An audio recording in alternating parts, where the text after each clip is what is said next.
Hi, my name is Amy McDonald, the director of CitySpace. Welcome to our in-person and our virtual audience. Thank you to this audience for submitting terrific questions. And Tiziana is going to get to as many as possible as she can in her conversation tonight with Michelle Wu. Do turn in at 3 o'clock tomorrow for Radio Boston, because the Radio Boston team will be airing a 20-minute excerpt of this program tonight, and you may hear your question on air, so tune in.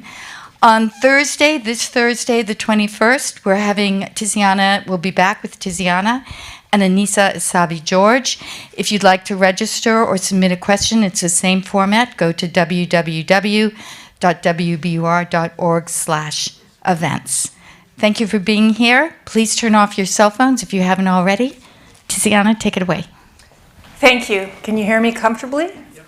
And are you comfortable in the chair? Yeah, this is great. Excellent. I appreciate you taking the time. So let me just let everybody know a little bit about what to expect. You and I are going to chat for a while first, and then we had audience pre-submit questions. I've taken a selection of those questions, and I'll be reading them to you. And then I may have follow-ups of my own during that time, and I may not. We'll just kind of play that by ear as we go. And we'll be here for an hour. We'll be done promptly at 8 o'clock. So I want to start. I'd like to know a little bit more about who you are. One of the things that we know is whoever is the next mayor will be many firsts. And for you, those firsts include first elected woman, first elected woman of color. You will be a mother if you are elected. You will be an Asian American mayor if you are elected. We're all the intersection of our identities. But I wonder, when you decided to run, did you decide to be first, or is it incidental? And when you tell yourself who you are, who do you tell yourself that you are? Yeah, I wake up every day and sometimes I'm still pretty shocked that I'm on this unexpected journey in politics and public service. At my core, I am still the daughter of immigrants who remembers what it was like growing up with all-powerful parents inside the safety of our home, but as soon as we crossed over the doorstep into the outside world, I would be pushed out front as the translator and interpreter for our family. And to know that the systems that we set up to help often can still feel so far away when you are caring for a loved one with mental illness or raising younger siblings in that context and trying to deal with all the many ways in which our challenges are overlapping. I wake up as a mom. That is probably, usually I wake up before I even want to because the kids have woken me up. They're 4 and 6, and it's a mad dash, a scramble. You think of it as 3 separate days that working parents have, right? Getting everyone off to school, then a sort of grown-up work day, and then the bedtime, dinner, bath time routines all together. And fundamentally, I'm still someone who believes that we need to meet people where they're at, because I've experienced the many ways in which when we are invisible and have that feeling of being unseen, unheard, in fact, we are off struggling in our own ways when we could come together and deliver big changes. That's what we've seen in the city council and in city government over 8 years now, and I'm excited for this chance to make sure that Boston not only looks different when it comes to our leadership, but is truly connected to our communities and getting City Hall out of City Hall into our neighborhoods. You said that, in your childhood, you saw your parents as all-powerful in the home. Do you think your kids see you in the home as all-powerful? Oh, no. I'm a pushover in a lot of ways. The little one runs the family. He's 4 years old, and he knows all somehow already. I grew up in an immigrant household where my parents came with nothing in their pockets, not speaking English, and it was always just barely under the surface of every conversation we had how much they had sacrificed to come here. Right, 27 years old, they immigrated, left behind everyone they knew, the language, the culture, the support networks they had, to start all over for this chance that the next generation, that my siblings and I would be able to do a little better. And so that was always driving the expectations of my siblings and me in school, and to one day get a job that would be enough to pay the bills, stable, and not get you in trouble, right? So politics was supposed to be off the table for all of us. And I feel so blessed to be able to raise my 2 boys in this city, having experiences that I never imagined having, even as young children, living in a multi-generational household, and having a sense that they belong in spaces where decisions are being made. They have both grown up. We're both born since I joined the city council. We're nursed on the council floor, up with me at meetings, and are used to being passed around at meetings. And I hope that is the part of the culture change that we see when more working parents, especially working moms, are in positions of leadership as well. So that's an emphasis on where they now see themselves as belonging. What do you think you're teaching them about where women belong with your career and with this bid to be the first woman elected as mayor of the city of Boston? They had to ask if boys were allowed to run for office as well. It's their default, right? The pronouns that they use, how they think about who belongs in these spaces, has been seeing many, many strong women all around them. Yeah. So I'm just going to ask the audience, if you haven't had a chance to turn your phone off or put it on Do Not Disturb for now, that would be great. Thank you. Okay, so one last thing on this getting to know you, because we are now at a point where either you or Anissa Saibi George is going to be mayor, and people need to know who you are. It's been interesting because all of the candidates from before the preliminary arguably in many ways ran on who they were, including you. And there's much of your story that we know now. I wonder if there's a piece of your story you'd be willing to share that you haven't, about who you are, why you're running, how you've been shaped, something we don't know about you yet. I think there are many stories that I carry that are related to the broad points that people might know about me. The fact that much of my journey was opened up or shaken onto a different path with my mom's experience of mental illness. I've, over the years, started to share a little bit more about the specific experiences that we've gone through, but there is so much that in the process of trying to help my sisters through, trying to keep the family going, there's many examples floating through my mind of just how desperate a family can feel in those moments. At one point, we've gone through these cycles of ups and downs with treatment, with being stable and then less stable, and when you're on a good part of the cycle, feeling like my mom's saying, okay, now I'm done, I'm good now, don't need to take any medication anymore. And so we've been through multiple iterations of different housing situations, different being on the edge of seeing her become unhoused.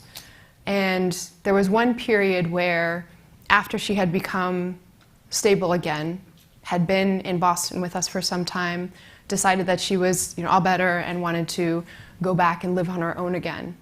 And I am still at this point in my early 20s trying to navigate what it means growing up in a culture where your parents are, your elders are really supreme, right?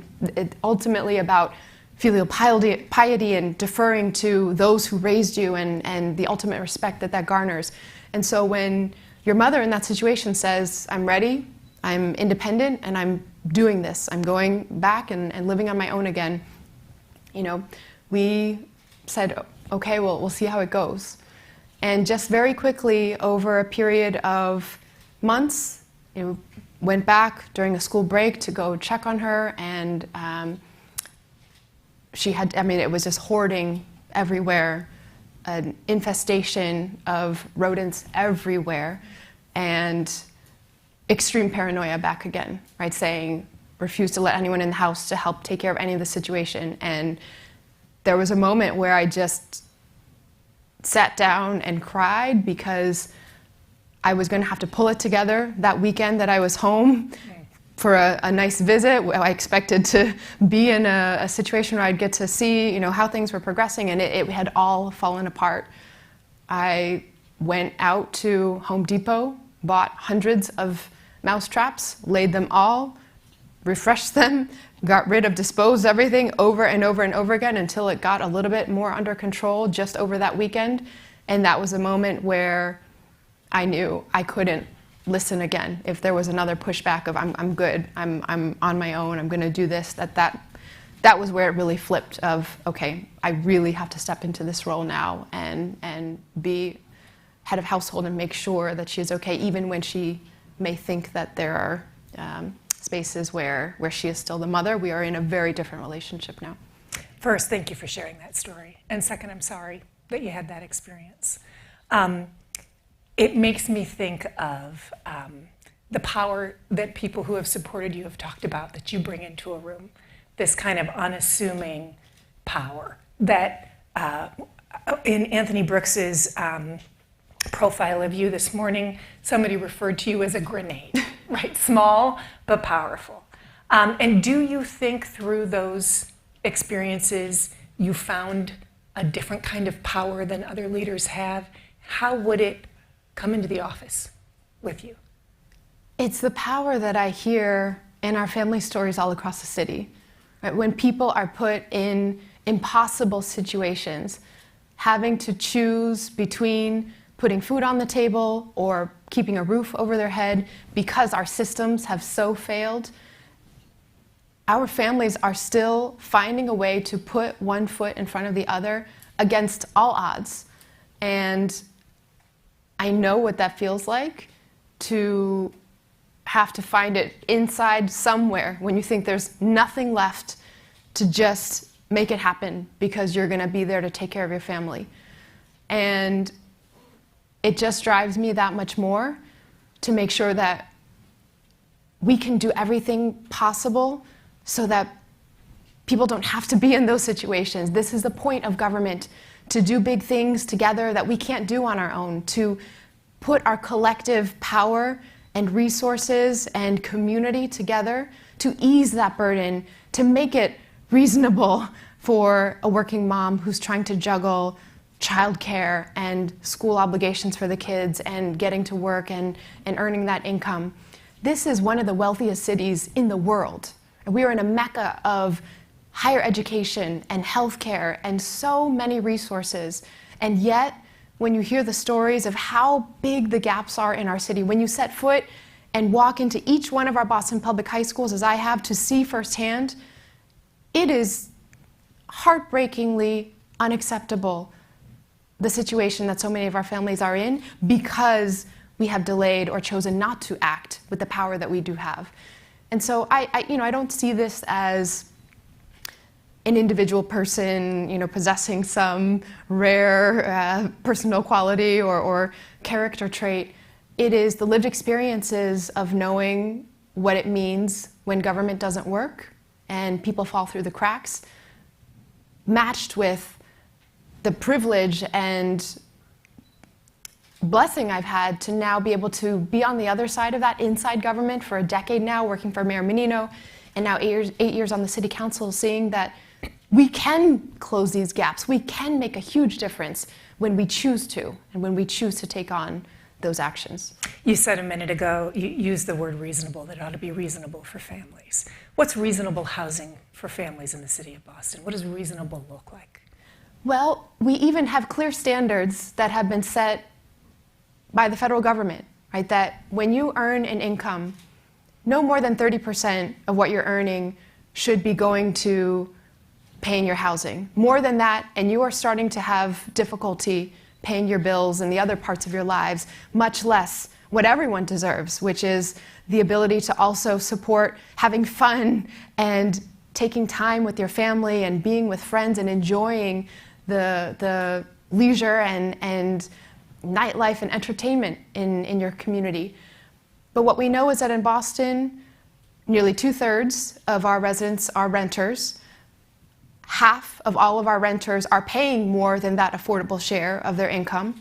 And nearly 1/3 of our renters are paying more than half of their income every year to housing. And that is not sustainable or reasonable for anyone in any situation.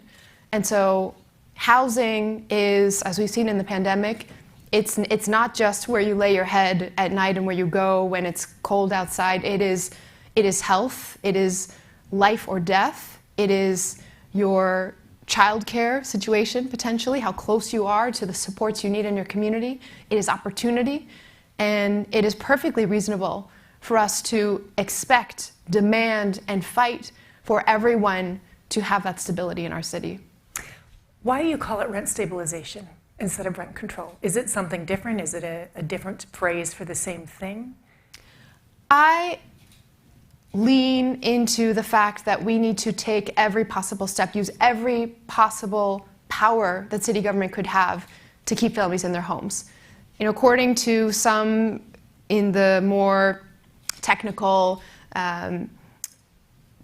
practice of what these policies mean, some do see rent control as differently from rent stabilization. Rent control meaning more of the dictating of exact rent levels, maybe a rent freeze or guardrails on how much can be charged for what situation.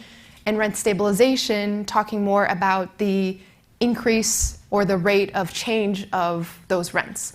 And so broadly, when I'm asked, as I have been in the lovely dozens and dozens of candidate forums that we've had this year, if someone says, are you for rent control? I say, we need the ability for city government to do all that we can to keep people in their homes. And so yes, I support city government having the authority to be able to act. If I'm asked, what exactly do you mean and what would you propose day one? We have seen examples from other jurisdictions, the state of Oregon, for example, where if you can pair the ability to create more housing and move that faster and allow for the supply of affordable housing to grow and match what's needed, and you prevent bubbles in the short term, you prevent people from getting pushed out in the very, very short term by putting some guardrails around how quickly rents can go up. That is how we have a multifaceted, comprehensive strategy to keep people in their homes. As I understand it, in Oregon, what they essentially do is cap increases at 7%. Plus inflation. So it's ended up being about 9.25%. They have done some analysis of what the impacts have been. Have there been any unintended consequences? Because one argument that's always pulled out is, well, if you prevent people from making money on housing by somehow addressing rents or keeping them lower than they should be, then no one will build and there will be no new supply added for affordability. But in fact, when you have those guardrails, you can keep people in their communities. It does not make it so that we're halting growth or freezing development. We are able to pursue all of this in a very comprehensive, nuanced way. So the piece of that I still don't fully understand is, how is that short term? You've said on a number of occasions that you understand that rent control or rent stabilization is a short term measure, and then in the long term can be problematic, is my word, not yours. But in a case like Oregon, I mean, they're doing that every year. So how do you do something like this in the short term and then undo it? Is that realistic? We have the data, the technology, the information to know exactly how our housing crisis is being experienced, neighborhood by neighborhood, block by block even. And there are other cities who have created what they call displacement risk index to measure census tract by census tract. What is the experience of families on the ground? How quickly have housing prices gone up in this particular sub-neighborhood? What is the proportion of renters relative to homeowners? What is the median income there? What are the language barriers? What are the demographics? And when you can map out neighborhood by neighborhood, block by block, what the situation is, then we can be very intentional about how to deploy policy tools. Because the reality is very different in terms of what's happening in East Boston compared to Roxbury or Mattapan or Jamaica Plain and Roslindale. And we can't treat each area in the same way if we are going to make sure that we're doing everything we can to keep families in our in homes in Boston. Okay, so I'm going to do a quick lightning round. Critics, including your opponent, have accused you of being too 30,000 feet in your focus, not enough down in the nitty-gritty. So I thought we could do a little bit of nitty-gritty before we go to audience questions. So what I'd like to do sort of in a lightning round is I'm going to give you a handful of city functions and ask you one tactical improvement or change that you would make as mayor. So number one, potholes or snow removal. So right now, the 311 app makes it easy for anyone to report it, but we need to be proactive about heading this off. How we are distributing these resources isn't always equitable when you ask residents to report this in, and then the areas where there might be more awareness that you could report through the app or more frequency of folks being willing to report, get the resources there. We need to have equity across the city in how we are delivering even basic city services. Okay, you get a twofer because 311 was also on my list, so we'll take that as a twofer. Trash collection. Trash collection. Right now, we, in some neighborhoods in the city, actually scaled back the frequency with which we collect trash from, it was 3 days at one point to 2 days now. And these are neighborhoods where, with many restaurants, with a lot of foot traffic, having trash out and overflowing in the street trash cans means that we are then exacerbating a rat problem and lots of other secondary impacts. And so I think we need to have a real look at where it makes sense to pick up trash more frequently relative to the standard across the board. And I would also say that the price of the trash contract has gone up a tremendous amount over the years. Traffic and how slowly our trash trucks get stuck in traffic has a huge impact on that.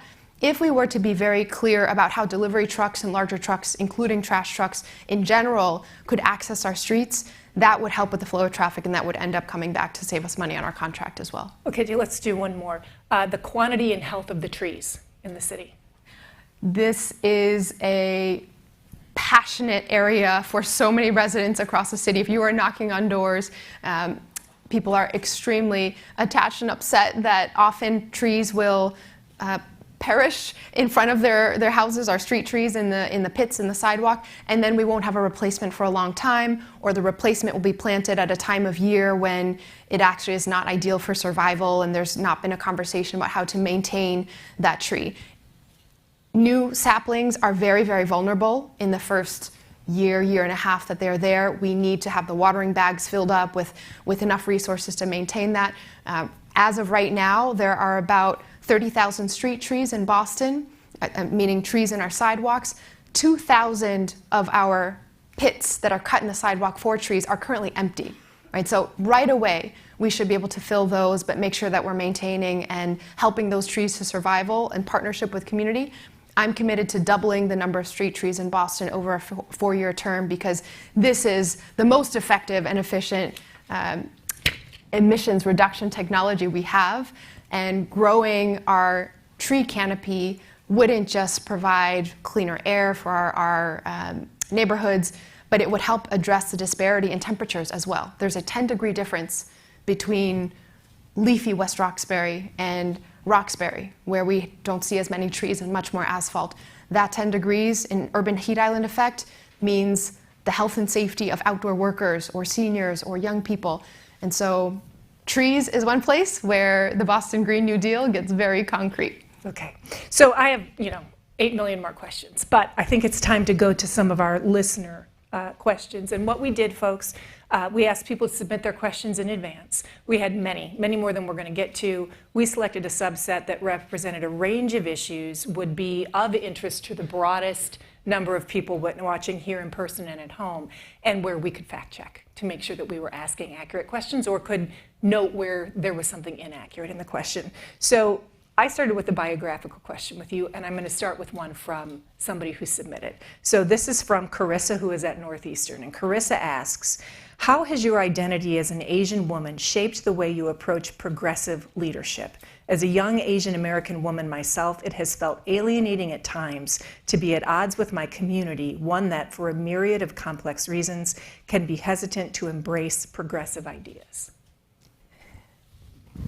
When I was a young child, the expectation of me as a girl was the highest praise would be in Chinese it's 很乖, which is this, it translates to kind of this combination of obedient, pleasant, right, quiet, basically.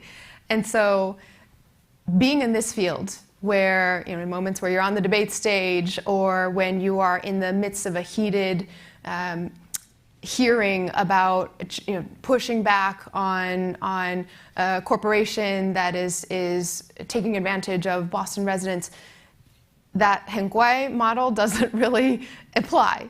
And it's been a learning curve to lean into not talking about, moving away from the discomfort with talking about myself, as an Asian American woman in the culture and family that I grew up in.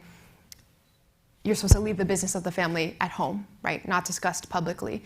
And I found that in politics, so many of our barriers exist because we are not even bringing our real lived experiences to the table. And until we can step in with authenticity to how complicated the struggle is for working parents or for people of color in the city or for business owners, we won't have the momentum and urgency to make that change. And so leaning into my identity as an Asian American woman and taking on these fights that we've had and the progressive issues that we've been able to make a great deal of change on has been, in some ways, embracing the fact that the culture I grew up in is about serving community. And sometimes the best way to serve community is to ensure that you are expanding the definition of leadership, being okay with the discomfort, and knowing that if I talk about my experiences in a way that I still might not feel like is completely smooth or graceful, that hopefully that just opens the door for someone else who might think, maybe I can't speak without, stumbling over my words sometimes, or I don't feel comfortable as a public speaker. We need you in this conversation. We need you in leadership, and we need each one of us right now to be bringing your unique style and perspective and leadership to the table. Let's talk a little bit about schools. I have a couple of questions. Rana, if it's Raina instead, I apologize. Rana from Charlestown asks, you have previously indicated that BPS does not do enough to support Black and Latinx students with disabilities, low-income students, and English learners. Rana's question goes on to say, recent data confirm this to be the case, with only 1 in 4 of these students reading on grade level by the end of 3rd grade. Similarly, graduation rates show that 1 in 4 BPS students is still not graduating from high school on time. What will you do to specifically address these disparities in academic outcomes for these student groups? What measures will you look at to know whether the city has made progress? Now, I do want to disclaim, we were not able to confirm the data about reading at grade level that Rana gave, but BPS data from April says our system has produced disparate outcomes for Black and Latinx students, with 30% and 31% of students respectively meeting or exceeding expectations on the ELA MCAS in 3rd grade. Yeah. The pandemic has taken these disparities and deepened, widened every one of them. The day that our schools shut down the first time in March of 2020 was the day that a major report came down from the state, DESE, the Department of Elementary and Secondary Education, highlighting how gaps in Boston public schools have persisted for years and years now, especially with some of the communities that Rana had mentioned. Students with disabilities, English language learners, Black and Latinx students. And when I went around and visited every single Boston Public High School and spoke directly with educators, school leaders, students, the consensus was pretty clear, actually, that one big problem is that we have lacked stability in leadership in the district for a long time. When Superintendent Caselius came in, she was the 5th superintendent in 7 years. Each turn of that revolving door brings a whole team in and out, new contacts between central office and schools, and first and foremost, and then now followed by a very tumultuous welcome to the district for our superintendent with the pandemic and all the 3 school years now that have been affected. And so first and foremost, we need a mayor who's going to partner and ensure that we are centering all of the services that the city of Boston has to offer and deliver that through our Boston Public Schools. I'm going to expand on a children's cabinet so that we can wrap around services and ensure every single family doesn't have to be thinking about housing instability or food insecurity and how to access all of those resources. They can just come to school healthy, happy, ready to learn, because we will have streamlined those supports for them. So when you say deliver through the Boston Public Schools, are you imagining a model like an actual service provision center, a partnership with the multi-service center, for example, in a school building, or is it a virtual directing it all through the schools? When students come to school, they come into contact with any number of adults, right? There's someone obviously they're teachers or school leaders. Ideally, as we're getting the supports and ratios up, guidance counselor, social worker, mental health professional, school nurse. We need to make sure that just the same part of frequency and contact that's expected for each student is a navigator who can help ensure that we know the situation of that family and how they might benefit from other services that are available through city government. I'll give one clear example. We have the best estimate, which is clearly going to be an underestimate, is about 5,000 students who are experiencing homelessness in the Boston Public Schools. We don't learn about this when a student loses their housing until they come to the district and say, their family says, we need transportation to get from the shelter, often an hour and a half away, back to school every day. And then BPS will figure out a way to provide transportation. But by that time, the trauma of being unhoused, of an hour and a half commute, has now multiplied and multiplied and multiplied on that family.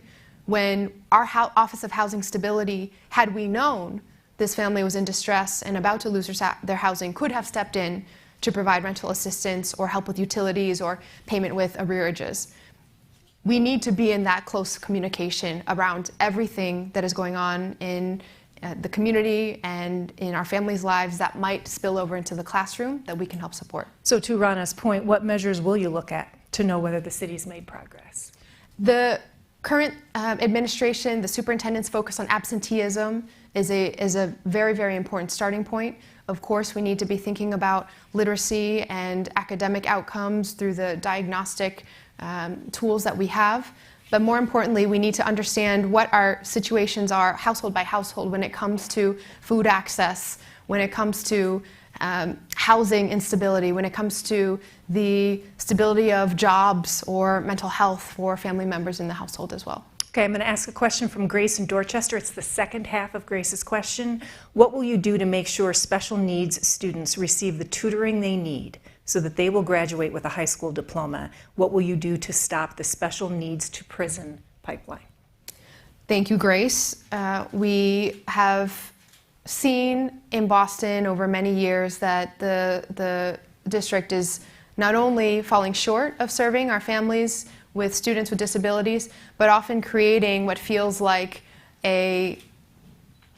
almost like a game of tennis or some way of playing defense. That when families need services, the process of navigating to get an individualized education plan, an IEP, especially when there are language barriers involved, can feel like we are trying to limit or be restrictive and find the least possible supports that are given. This needs to be flipped upside down, where from day one, as early as possible, every single student can get through this process, has the supports in multiple languages to ensure that families can navigate and aren't going to those external placements which end up costing the district more anyway. We have some of the best models of inclusion anywhere in the country right here in Boston. The Henderson School has been held up nationally as a model for special education. It involves staffing and having the resources so that there are the appropriate number of adults in every classroom, and knowing student by student what the individualized needs are so that we can provide those supports. Sally from the South End has a question about housing. You have mentioned rent control. If such a policy is instituted, how will you address property owners' ability to pay the city's property taxes? In the South End especially, I've had numerous conversations with seniors who had purchased their homes 20, 30, 40 years ago at a time when the property values are very different in the community, and now are struggling to maintain the tax payments, much less stay in their homes. We need to improve the programs that are available to support seniors who are living in their homes. Right now, our senior tax work-off program is very limited. There's a partnership where if you work a certain number of hours, you can write off a certain percentage or a certain amount in taxes. That is not sufficient for people to be able to stay in their homes.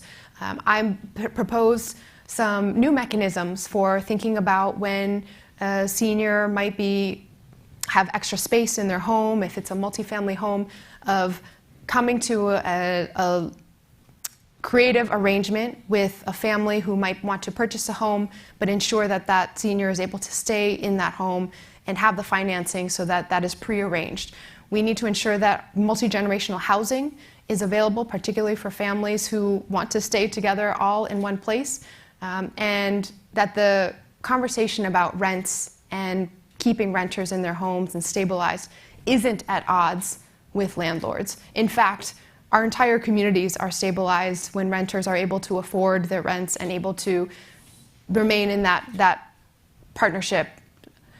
I know landlords have gone through a lot during this pandemic, and we have seen that the burdens of needing to maintain mortgage payments while tenants, either on the residential side or on a small business side, are struggling to pay their rents. That can make landlords in a difficult middle situation. Other cities have had examples and successful models where the city government can step in and help negotiate on behalf of tenants to directly support landlords. There are now $500 million flowing through the city council and the city government to ensure that we are recovering from this pandemic in an equitable way. Right away, I will make sure that $200 million is going to stabilize people in their homes, that will get the funding to not just renters who need relief, but the landlords who are in those buildings as well. I'm going to ask a question now from Oliver in the Back Bay, who asks, many feel that the BPDA, the Boston Planning and Development Authority for listeners, is not functioning with transparency. Do you think that there should be a standalone development agency and a standalone planning agency? And how do you plan to address this problem? Yes, we need to separate planning and development because in the structure that we currently have, when it's all mushed together, basically planning gets consumed entirely by development. We have the most opaque, complex, and political process anywhere in the country to build, and it ends up exacerbating every racial and economic inequity we see. This is a structure that is decades old, and other cities have moved away from this to having a separate planning department that is more accountable. That is a direction that Boston should move as well. And I put forward a plan several years ago, in fact, about how we can, within city control, shift our resources so that we are creating an accountable, city-controlled planning department that is not quasi-independent as our current BPDA structure is, so that there will be democratic accountability and there will be clear rules for development that will match what our communities need. Of the candidates who have participated in this race, you arguably have taken the hardest line on the BPDA and wanted to make the biggest changes. Should developers be afraid of you? I have chaired the City Council's Committee on Planning, Development, and Transportation for many years. I have seen small-scale developments in our neighborhoods, large-scale developments that have reshaped our skyline. And in every single case, you can't find a single developer who is happy with how our system works right now, who thinks it's fair and clear and predictable. And so, in fact, we are all in the same boat when it comes to the harms that an unpredictable and opaque system is causing. We need clear rules of the household. That's what I know as a mom. When you're dealing with two kids, two very rambunctious boys, if you end up negotiating everything one by one, you get worn down and you end up exhausted and everybody upset. We need to be on the same page as a city about how height and density fits together with affordability, with where our schools are, with where food access is, with where the transportation system is. all of this can only happen if we're having a comprehensive conversation about the future of our city through a comprehensive planning process. Carolyn from the Back Bay asks, how are you going to make arts and culture more accessible to Boston residents, especially for residents who work 9 to 5? Boston is an arts city. We don't always talk about ourselves that way, but just as important as our eds and meds and tech are the arts and culture institutions, from the world-renowned largest institutions to our grassroots organizations that are changing lives and ensuring that young people are opening up their future to opportunity. I, growing up, watched what it meant when my parents couldn't speak English, but through arts and culture could still feel connected to community. And that's been an important part of my own humanity, of playing piano, singing, dancing since I was very young, and knowing the power of arts to bring all of us together, to heal, to find your center.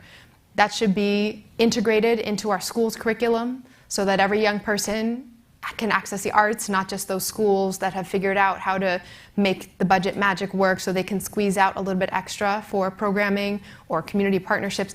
That should be a baseline for every single one of our young people. It should be a partnership with the city where we are hiring artists not just in one-year residency programs to produce some public art and to connect with young people, but to hire artists in full-time positions throughout all of our departments so that we bring an arts and culture perspective to how we plan our city, to how we think about housing, to how we're reaching out to our residents. As a city councilor, I have realized that some of the barriers when it comes to accessing arts and culture and the thriving scene that we could have is in fact because we have a culture of no in this city, that the permitting process, when people want to host events, when people want to open new businesses, when people want to have an endeavor that brings together music and food and a little bit outside the box, that we make it very, very difficult to navigate and get those permits. One of the ordinances I'm proudest of was our Acoustic on Main ordinance, maybe the first one ever where I was able to author and pass legislation that removed other legislation that made it so that we cut through all the red tape for small businesses to host acoustic performances, because previously they had needed to have a hearing, apply, pay a fee, renew annually, and it became such a hassle that we were missing out on what other cities have with guitarists sitting in a coffee shop or open mic happening in a local business. We can do so much more by elevating arts and culture to be a true priority of City Hall and ensuring that that arts and culture scene really reflects the diversity of Boston. What grade would you give our major arts and culture institutions on the journey they've been engaged in to reckon with race, racism, availability, and accessibility to the broadest possible range of community members in Boston? C+. Why? We are a city that is majority people of color. We are a city that has talent flowing through Boston from all over the world. And yet when it comes to retaining our residents, whether you came here for school and are making a decision about where to go next, or young people of color who grew up in Boston and are looking around and not feeling like there is a space that is home for the type of fun that we want to have at night, that other cities are doing a much better job of creating that welcoming, inclusive community that is grounded in arts and culture. I know our institutions are working hard, having important conversations, and looking to bring in community to help lead these efforts. These conversations are often happening in silos. Imagine what could happen if all of our institutions, together with our educational system, with our Boston Public Schools, with our major employers, with our vocational education track, all got together to say, let's figure out how to truly create the pathways for young people from a very young age to see themselves as part of the creative economy, to see themselves reflected and in all of our major institutions as a second home. We've seen a little bit more of that through the pandemic, when I think having a way to connect remotely allowed for greater access. But we can't miss out on being in person as well, and we need to ensure that we are pushing for this to be one conversation that the city is helping drive forward. So Enid from Jamaica Plain asks, Boston is home to many wealthy nonprofit hospitals and universities. Mayor Menino began the payment in lieu of taxes program pilot years ago to make these institutions pay for city services. How will you as mayor strengthen the pilot program and hold these institutions accountable? I know this Enid. Enid has played a major role in making sure that the city has been pushing to reconstitute the pilot reform task force. It has been over a decade now, actually about a dozen years, since that first task force recommended the arrangement that we have today of voluntary payments of a certain amount. The amounts that were requested had not been updated as property values have gone up for every other sector in the city, and the type of requests that we have made of these institutions has not changed either. We need to bring everyone back to the table, and so I stand with community efforts to ensure that we are pushing for that accountability. But we need to have a more comprehensive conversation as well. Of course, we need accountability when it comes to major development projects and how this is impacting neighborhoods. We need accountability for the institutions who are not paying their fair share when it comes to drawing on city resources like public safety or roads and infrastructure. But there's much, much more that our hospitals and universities could do as well. And with city government driving that conversation across how we can partner in housing access or healthcare access or connecting our school system in, we could see a multiplier effect across all of these. I'm going through, I just want to make sure that we get to a broad range of issues. We won't even get close to all of the issues of managing a city of the size and scope of Boston, but I do want to get to a couple of other things. I want to talk about policing for just a minute. And let's talk about the police union contract. So Sergeant Clifton McHale recently received a 10-day suspension. He was caught on video boasting about driving into protesters during last year's demonstrations over the police killing of George Floyd in Minneapolis. An investigation found he did not, in fact, hit people with his vehicle. But you have said that the 10-day suspension was not proportionate and that the underlying police union contract needs to be changed to affect the disciplinary process. You, in the debates and in the various candidate forums, you have pushed on the police contract more than other candidates. And I've wanted to ask you, what could you get done in negotiating a police contract that your predecessors have not been able to get done? This is a moment for changes, deep reforms to the structures of our police department and the culture of our police department. It is unacceptable to see that level of disrespect for the health and safety of our residents. It has no place in the Boston Police Department. Year after year, we have had similar conversations about what communities experience with the Boston Police Department, and the data has backed up disproportionate impacts, disproportionate stops for Black and brown residents, disproportionate surveillance in a racially discriminatory gang database. Yet year after year, we continue to see incidents that are shielded from accountability because of the underlying structures that come from that collective bargaining agreement. The next mayor is going to have to make the very important decision of who will be the permanent police commissioner to lead this department in the urgent reforms that are needed, and then immediately to renegotiate a contract which is more than a year expired, right? Expired as of June of 2020. There is a clear choice in this race about the willingness and the boldness that each of us is presenting for truly tackling police reform. What do you mean by clear choice? Be more specific, can you?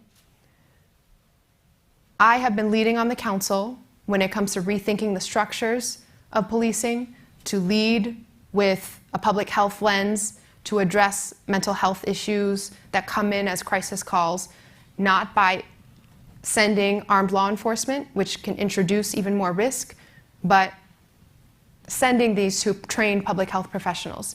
I have been calling for demilitarization of our police to build trust with our communities. I have voted for common sense measures to protect those at large-scale events where our officers are present.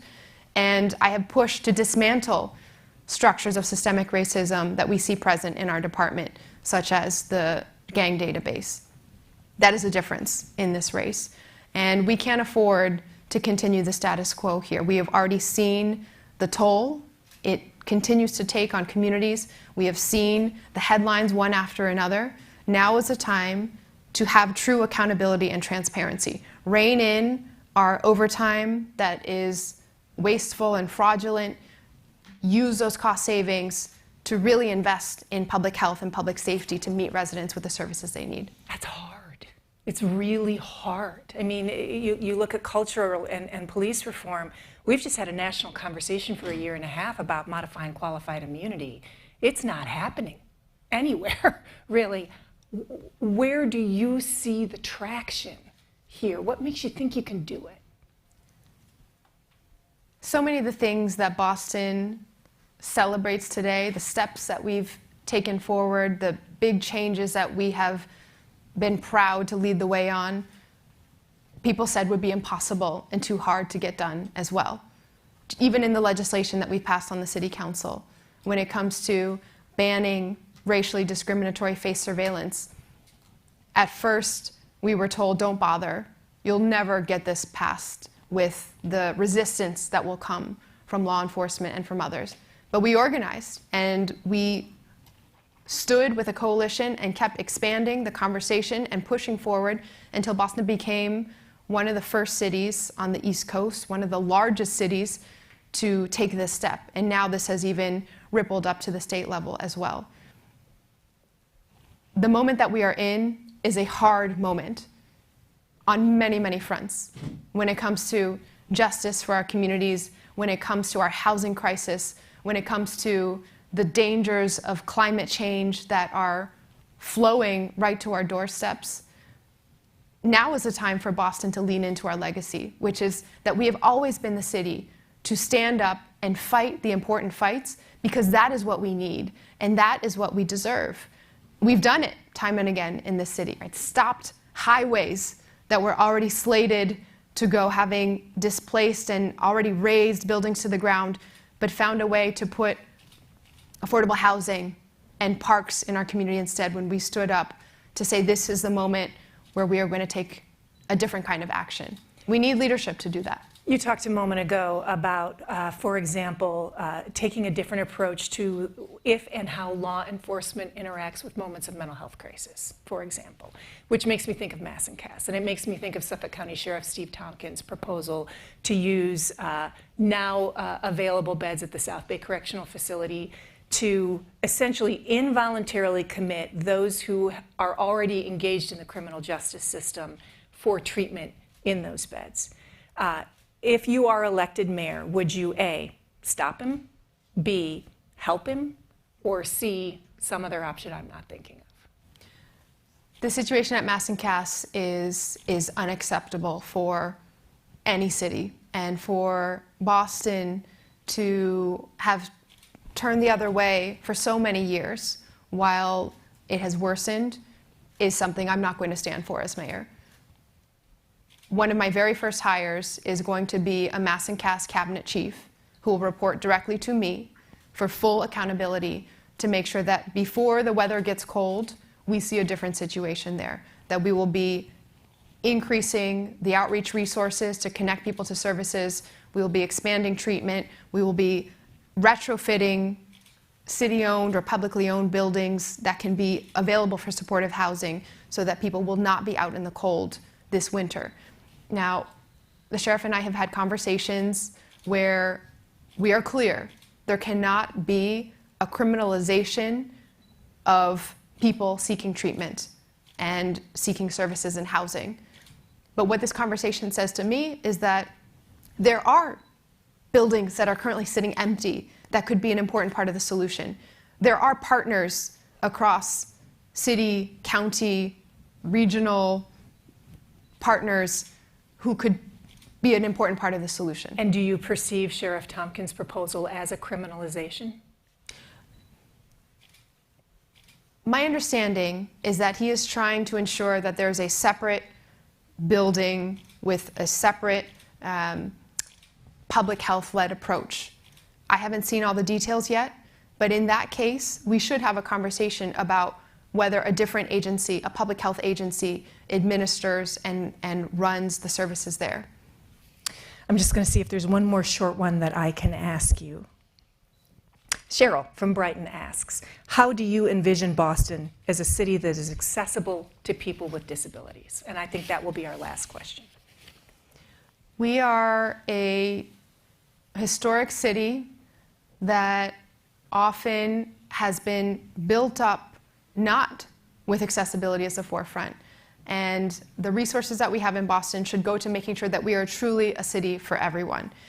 As City Council President, one of the big items that I tackled was making sure that our City Council chamber would be accessible to all. Here we were in a building for the public, of the public, and yet anyone with a wheelchair or motorized scooter or mobility challenge had to find a way to get down 3 steps to testify on the council floor, to participate in the democratic process. And so we renovated that space for the very first time for universal access for mobility, for auditory and visual challenges as well. And we need that approach citywide.